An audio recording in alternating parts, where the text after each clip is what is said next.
Christina, did you want to start? Yep. All right. Hi, everybody. Welcome. My name is Christina McGhee-Esquivel. I am a biology teacher in OUSD, and I have been working with Maria Fay, who is really the star of the show in this space. But I've been implementing some of her research. So I'm going to let her introduce herself. Thanks. Thank you, everybody, for joining us. My name is Maria Fay. I was a middle school science teacher for about 8 years, and then I coached with the San Francisco Exploratorium, supporting first and second year secondary science teachers. And I did that for about 7 years. And now I'm in a PhD program, writing up my dissertation, and excited to share our work with you. So. All right, so I am going to drop the slides in the chat. Is that okay, Maria? Mm-hmm. Excellent. Yeah. Okay, so, and me chat, here we are. And let me go ahead and share my screen so that we can all see it. Oops.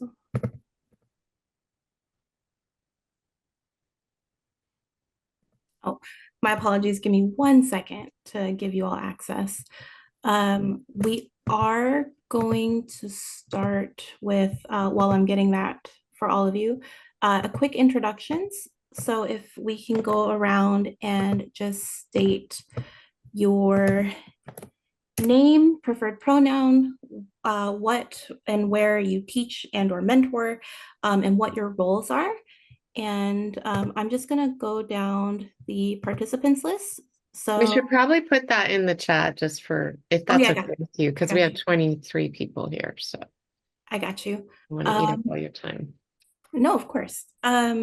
So is everyone able to see the chat? Excellent. So I'll start with just with the first person on the list that I see. I see Helen.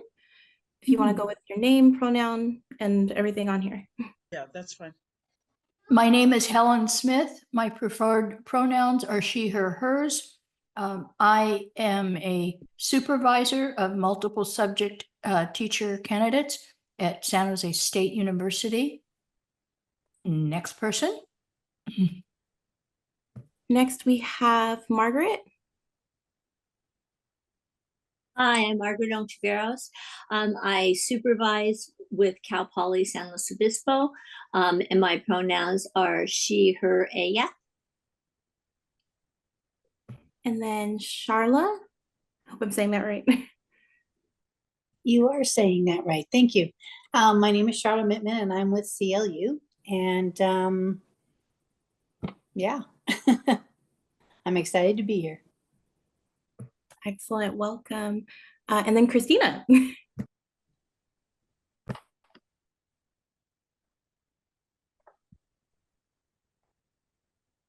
Or Christina Navarro. Oh yeah, I'll just go quickly. I support in-service teachers in math education at UCLA and bilingual ed, and I'm now starting to support in Cal State Dominguez Hills pre-service teachers. Excellent. And Donna? Hi, I'm Donna Kinsey, and I'm supervising for La Sierra University. Excellent. And I see, who is that? Kate Williams. Sorry, I just shoved food in my mouth. Hi, Kate Williams here. I am a clinical coordinator at LMU. My colleague Nadia is here, so I'll pass it to her next. My pronouns are she, her, and happy to meet you all.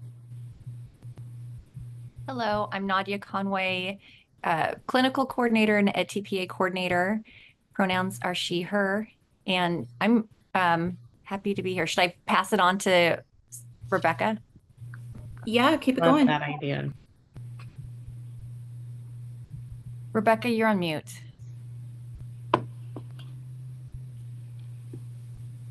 Well, that helps. Rebecca Jurado, I'm with Cal State Fullerton. I'm a clinical coach For the multiple subject and bilingual, my pronouns are she, her, ella. Welcome here. And then I guess the next person, Lisa, do you want to introduce yourself? I'm seeing that at the bottom of my screen. Sure. Hi, everyone. I'm Lisa Sullivan. I'm a lecturer supervisor here at UC Davis in the multiple subject program. Thanks. Oh, and I can pass it to, do we get everybody? Monica? Hi, everybody. I'm Monica Scafidi. I work at UCSB as the math content supervisor, and I also supervise 2 junior high school sites. My preferred pronouns are she, her, hers. I'm going to pass it to Maribel. She's here. Yes, I'm right here. Just finishing my lunch also. Hey, everyone. My name is Maribel Aguilar. I also work at UCSB, and I'm a supervisor and at a junior high. I'll pass it over to Lorraine. Lorraine Griego.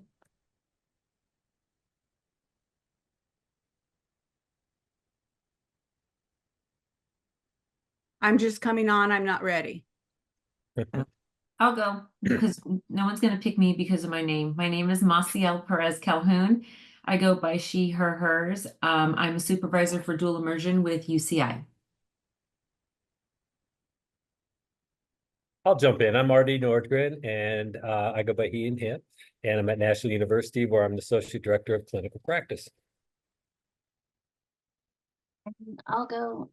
Shannon McAndrews, she, her, and I am at both Cal State San Marcos and University of San Diego. At Cal State San Marcos, I am the multiple subject, oversee the multiple subject program, and then all of the clinical practice placements for kindergarten to 8th grade. And at USD, I teach the seminar courses and work with interns, fellows, residents, and teacher candidates across all levels. My name is Lorraine Griego, and I work out of CSU Dominguez Hills. We serve predominantly South Central Los Angeles. I also work as a lecturer at Dominguez Hills for the school leadership program.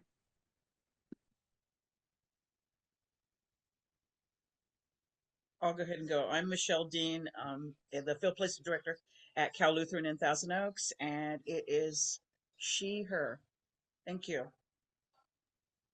I'm Kristen, and I'm a supervisor at Cal Poly San Luis Obispo and teach 2 try-on teaching classes.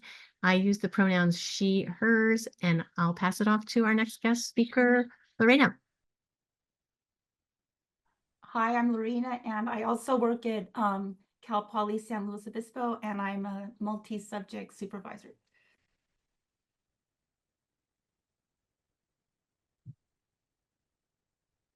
I don't think we've heard from Donna yet. I think we heard from Donna, but not. Yes, yes, you did. That's right. I can go. I don't think I've gone yet. I'm Claudia Rodriguez Mojica, she, her, and I am at UC Davis, multiple subject and bilingual authorization supervisor. I can go. Stacy Robertson. I'm Associate Dean at Cal State San Bernardino, the College of Education, and I go by she, her.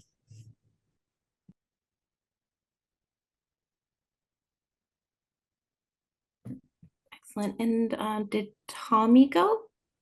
I can pop in. I'm Tommy. He, him pronouns, and I am with Alder GSC working with single subject math folks, and I'm currently a graduate student at UCSB.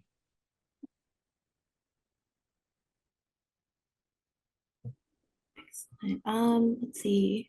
Who hasn't gotten a chance to introduce themselves yet? You can just pop in.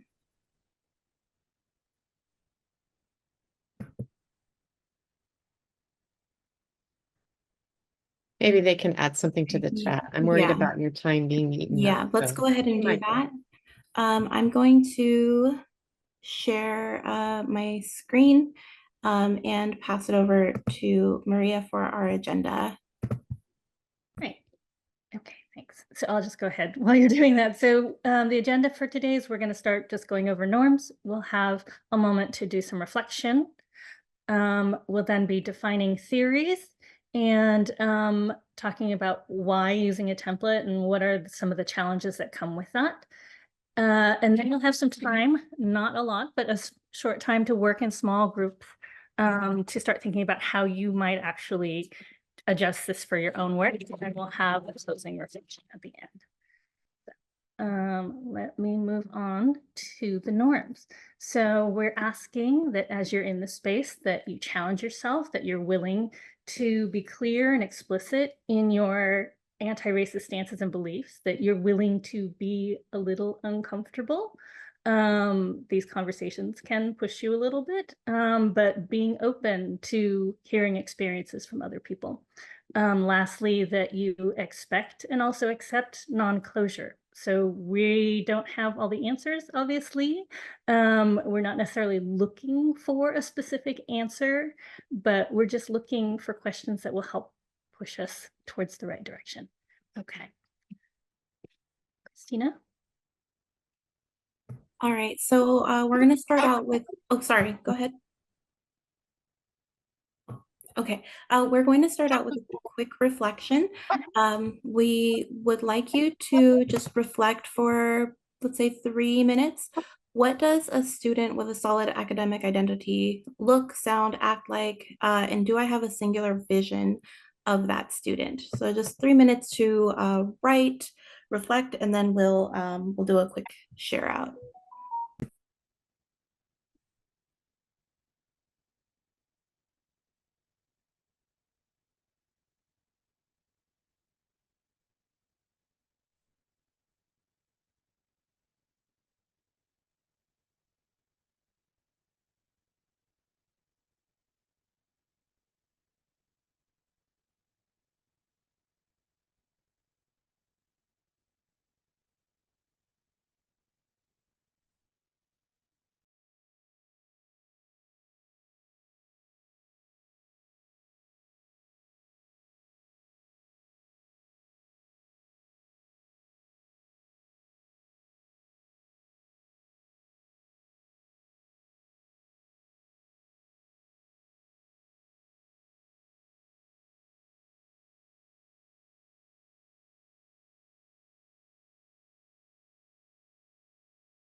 We have about a minute left on those reflections. So if you want to start adding them to the chat, and we can read out some of them.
Alrighty, my timer just went off, so I'm just gonna read a couple that I see as you all have typed in. Thank you for adding your ideas. We have confidence and not afraid to participate in class discussions, curious, authentic, vulnerable, focused on process, asking questions and motivated, We have, I used to think a 4.0 plus GPA, refined and calm, not anymore. It looks and acts like anything.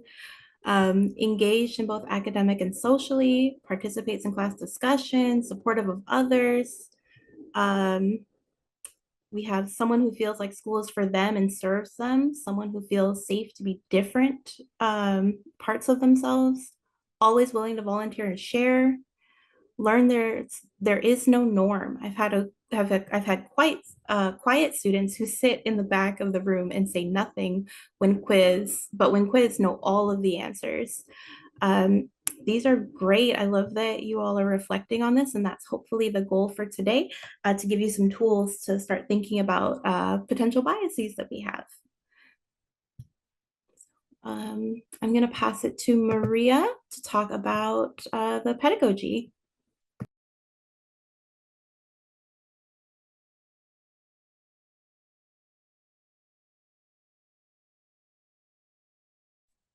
You're muted, Maria.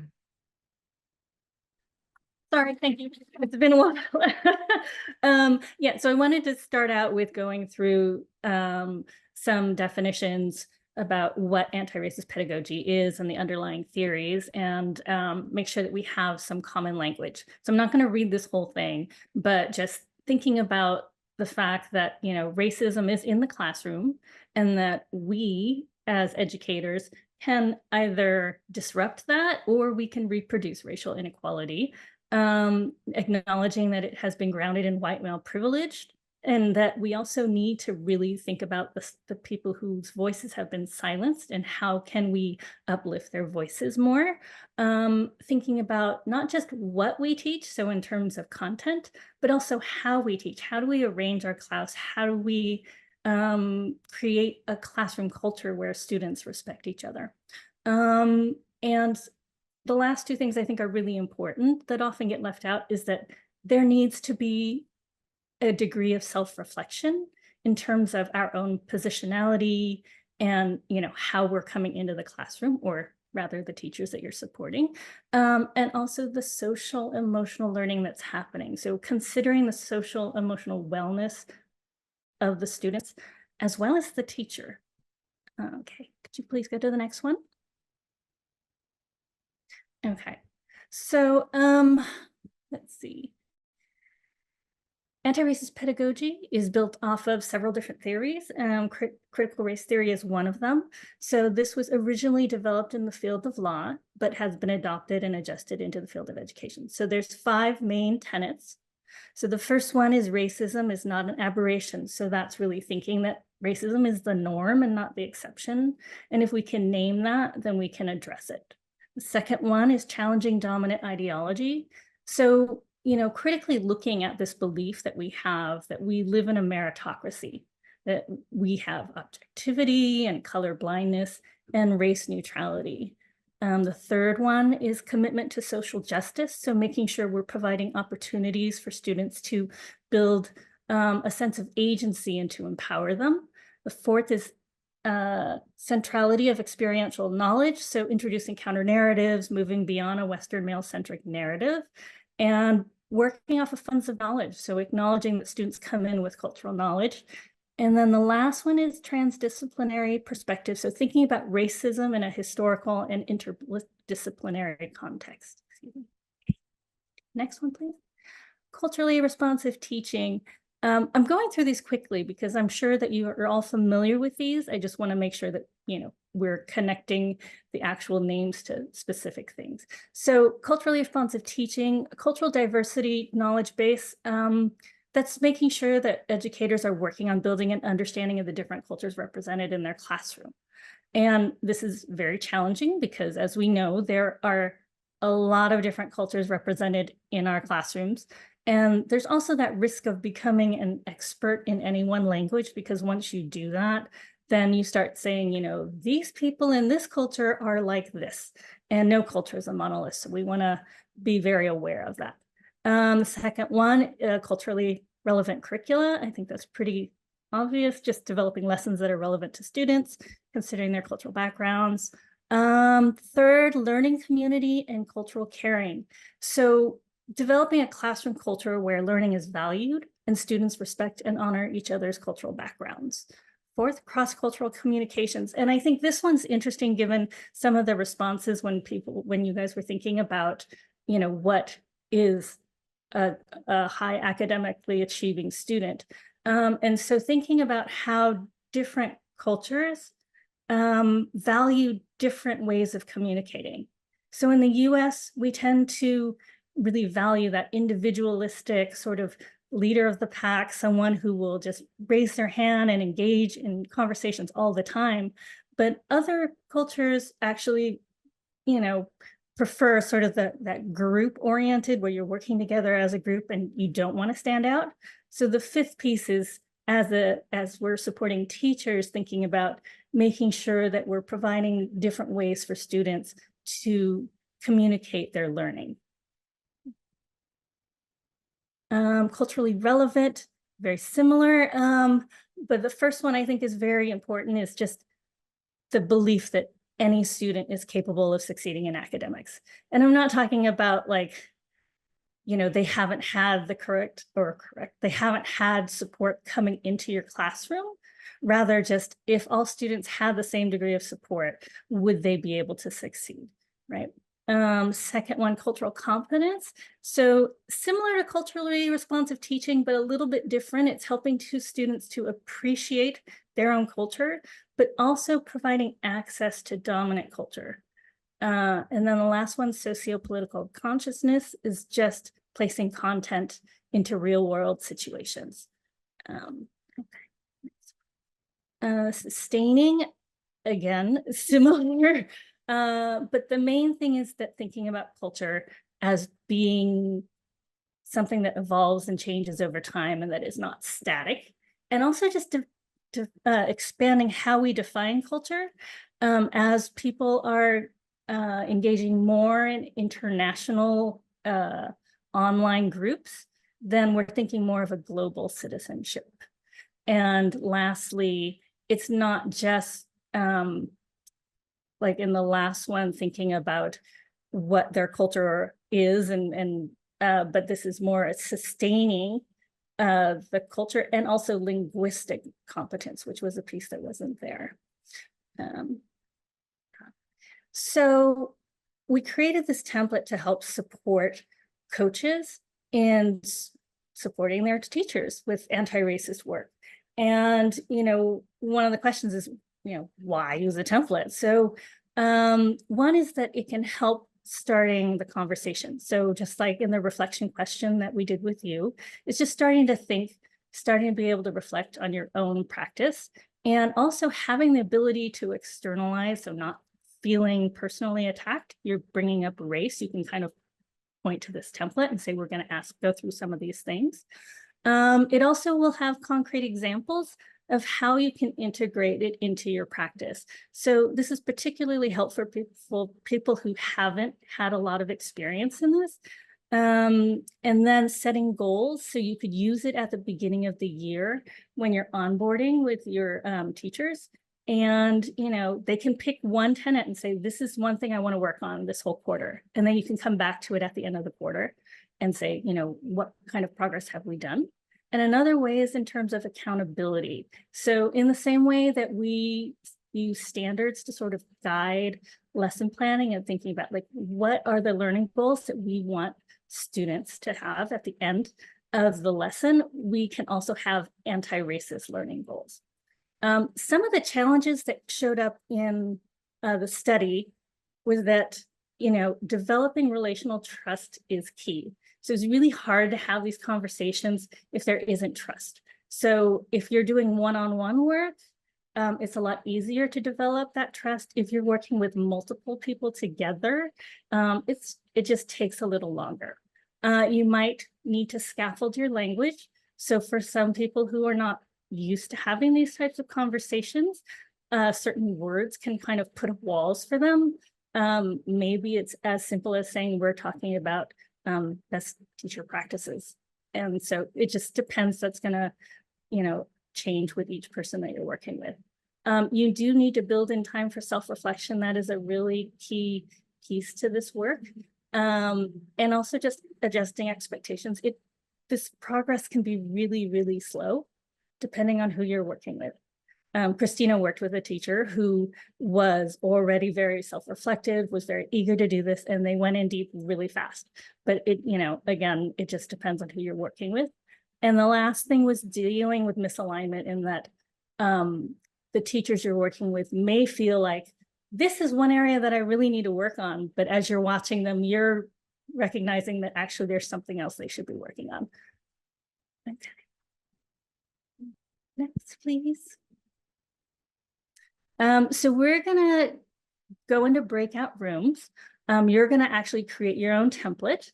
So we have a prototype that actually one of the participants in my study created, and it has 5 tenets. And I should say that this was specific for high school science because we were all science teachers. But let me see if, and then also there's a file that has all of the tenets and their academic definitions, as well as some blank tenet that you can, blank templates that you can then use. You can just make a copy of it and then do that. And then in breakout rooms, you're going to select one tenet to discuss, and we'd like you to generate some reflection questions and examples of classroom culture. So there is a spot for it for curriculum, but since I know you're going to be working with teachers in all different subjects, then we'll just focus on classroom culture because I think that can be more generic. Yeah.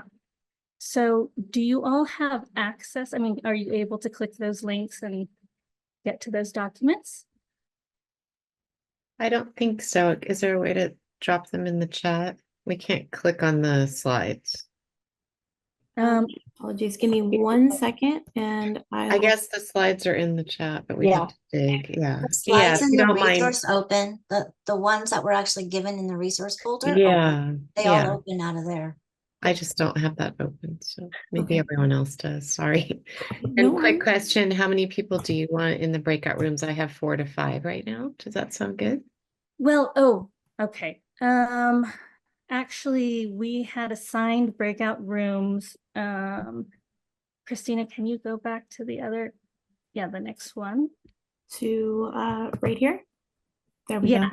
go. Okay. Oh, so do you want me to let people pick their room? Yes, exactly. And so And you want 6 rooms. Okay, good. I have 6 rooms. 10, so that because there's so many people that I've put 2 tenants per room, and it could be that, there's too many people and they want some people to go into a different room. So if you could have 10 so that 7 through 10 are open and people can just migrate over if they want to. Okay, sounds good. Whoopsie, 10 rooms. Perfect. And hopefully everybody got the copies of the documents opened. So, okay. So room 1. No, I need a minute to get the document. You put them Yeah. here. Thanks.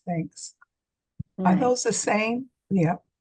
Yeah. So what we'd like you to do is just select one tenant that you want to talk about and pick the room that it's been assigned to. And then in your group, I mean, honestly, there's not a lot of time. So thinking about what could be some reflection questions. We have some examples in the sample template that you can look at that if you want and just discuss those, but it would be great if you could kind of bring up your own, create your own, and then also think of some examples for the classroom culture that you could use. I should mention in the sample template, there are some tenets from a different framework, but it was a science-focused framework, so that won't be in your list.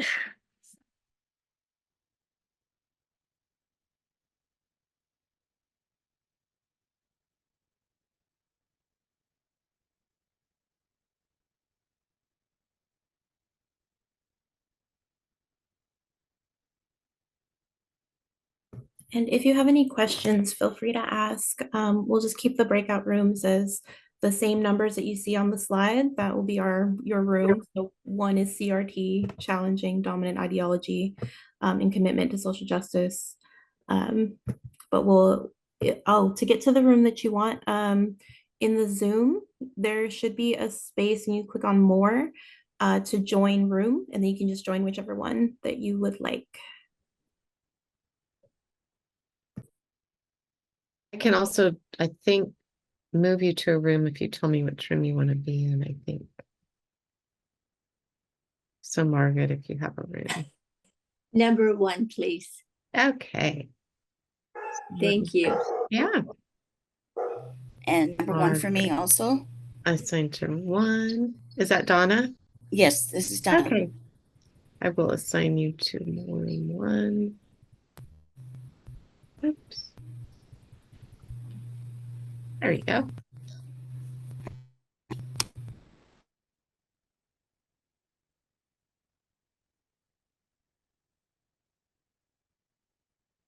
I think people are thinking about which room. That makes sense.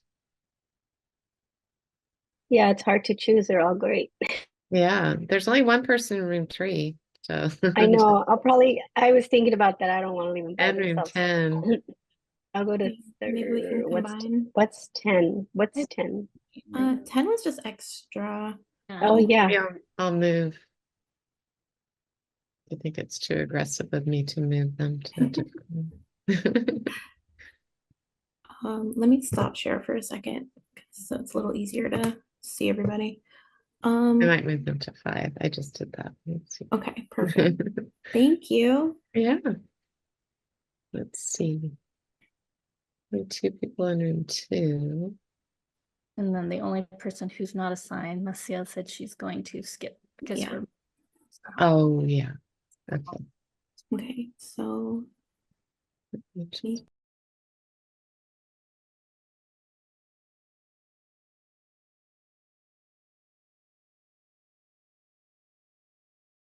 think everyone's back now, Maria and Christina.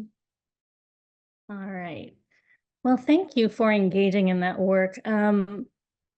I know that some groups were having very robust conversations, others were finding it challenging and frustrating, and not really clear on what they were supposed to be doing. So I apologize for not giving clear enough instructions, but hopefully you can take away from this workshop just at least an idea of what you could do, a template that you could use, and ideally, you're not just taking what we wrote, but you're adjusting it to the teachers that you're going to be working with.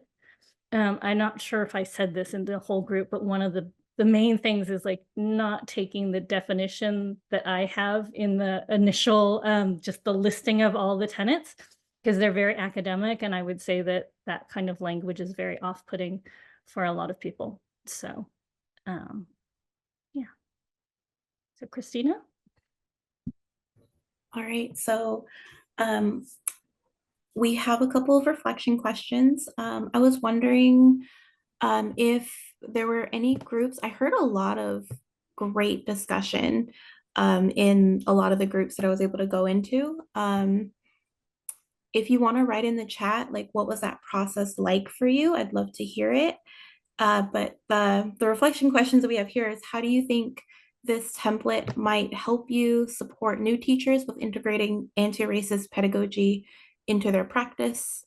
And I guess we can maybe put it in the chat storm. Yeah, okay, so we'll give like a minute or so, 2 minutes. Write your reflection out and add it into the chat, answering this question, and then we can move on to if there's any questions or thoughts that came up for you.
All right, I'm seeing we talked about how important it is to build relationships first. Absolutely. That was something that I ran into. I mean, I'm a teacher, but I also use this to help coach one of my colleagues. And building trust with someone that you didn't know the first day was so essential to being able to have deeper conversations. And as we progressed throughout the year, we became really good friends because we were able to ask each other really hard questions. Love the opportunity to connect with colleagues, lots of building a foundation for academic year, making adjustments for our supervisor teams. I heard so much brainstorming and dreaming up of ideas in these breakout rooms for how you can support teachers. And all I can say is thank you for taking that on, because we need it. We need help and we want it, and we want to build a partnership. Love the conversations. We talked about students and sharing their backgrounds and culture and holiday celebrations, music, art, all of that is relevant to teaching, and we forget it sometimes. The necessity to empower supervisors to be part of the process. Yes. This is worthwhile information. Thank you. And being able to commit to a deeper dive before using your own template.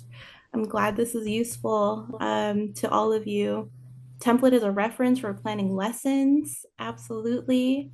Reflection questions are vital. And they help drive conversation. They help with trying to humanize the teacher that you're going to be working with. So, and helping humanize their work.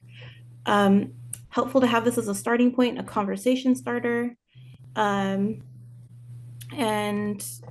this struggle right here that Doug brought up, I appreciate it, the not sure how to utilize this template in a conservative space. There's still opportunity. I recognize that there's challenges. It's easier when you have someone who's ready to go, but I also experienced, I tried to do this with my whole science department crew, and I got a lot of pushback in a space that I didn't know I was going to get pushback for. And what I would say to, I don't know if it's helpful to you, Doug, but talking to another colleague who does this work helped me reframe the conversation and made it easier for me to continue to push. And I'm still going to continue with this tenet next year with the science team at my school site. So it's difficult, but not impossible. And as long as you have your support network, you can do some cool stuff with this. Humanizing in a very hot political climate, yes. Well, I want to open it up to questions or thoughts that came up for you. This was a wonderful chat storm, and I want to appreciate you all for contributing your thoughts on this process. But I just want to open it up right now. If you have any questions, you can unmute. Perseverance, yes. Yes, and this work takes a lot of time. It can go very slow, but every small win is a win.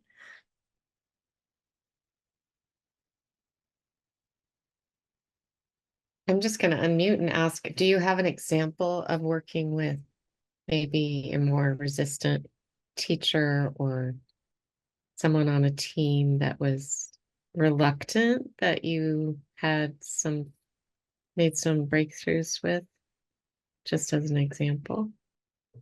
Yeah, I'm actually going to stop share for just a second for that part.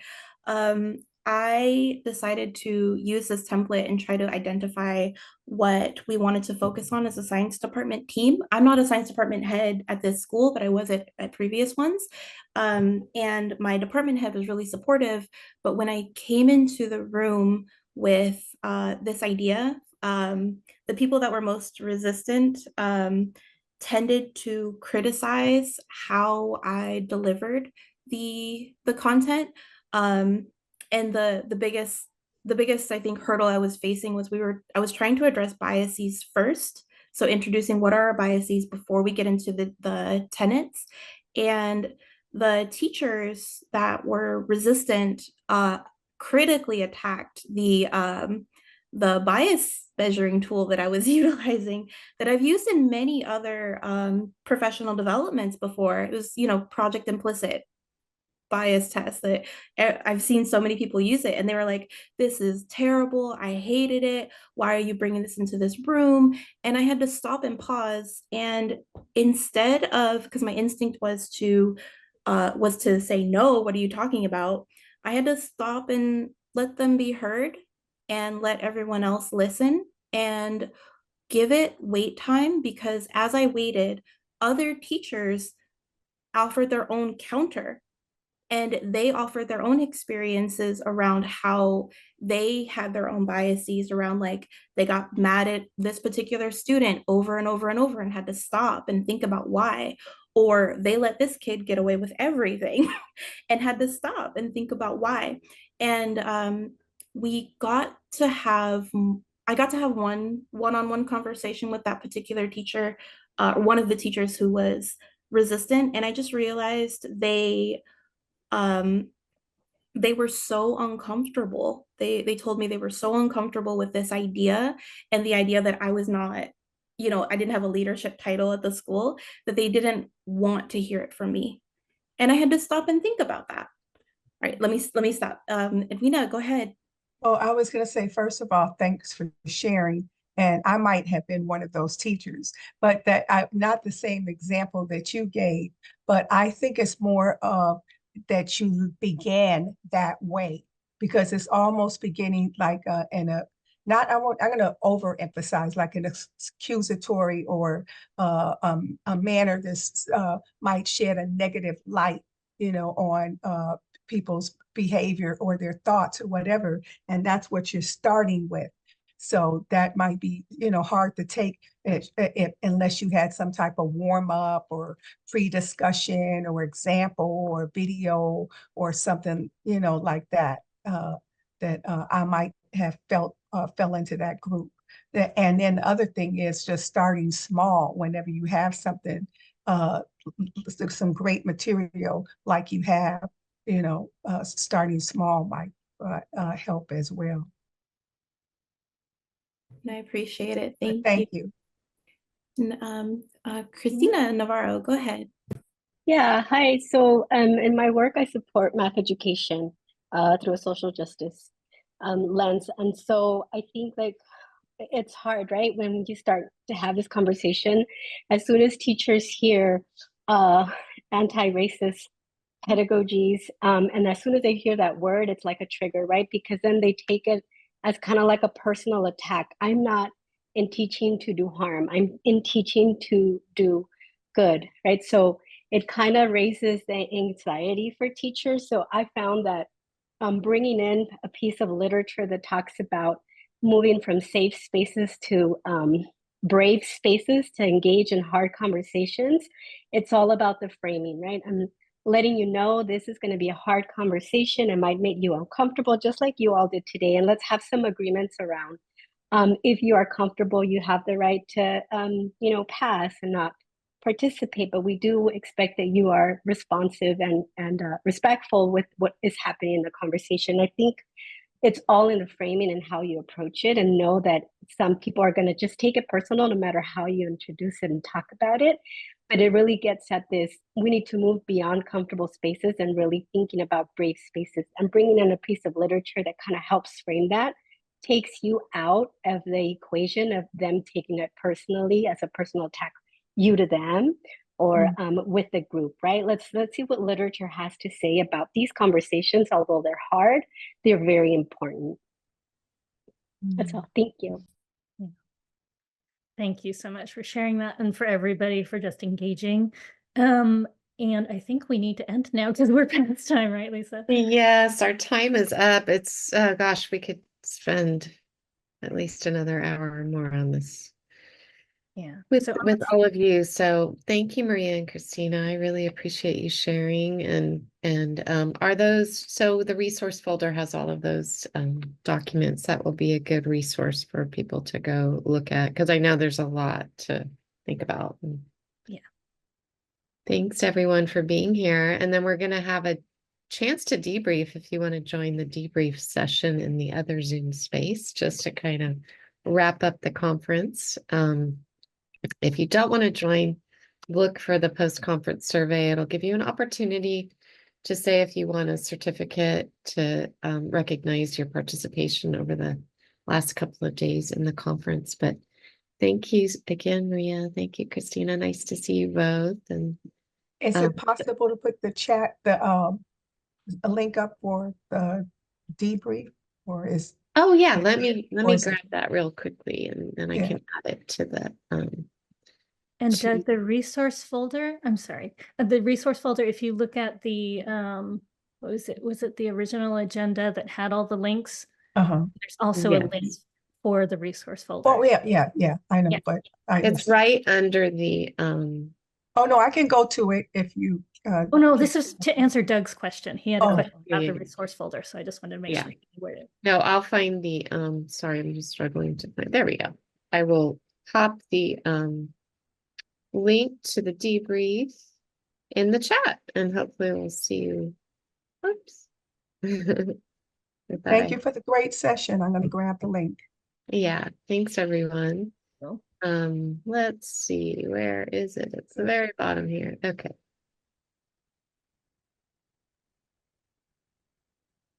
See if this will work.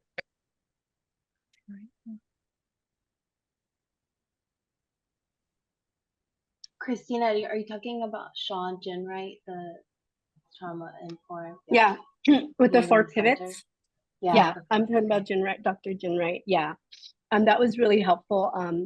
Like I lead and my mentor math coaches, so that was really helpful in having our conversations as math coaches and bringing our biases into our work in how we work with in-service teachers, and just really coming back to his work, windows, mirrors, and doors, right? And so, what does empathy mean? What does that look like?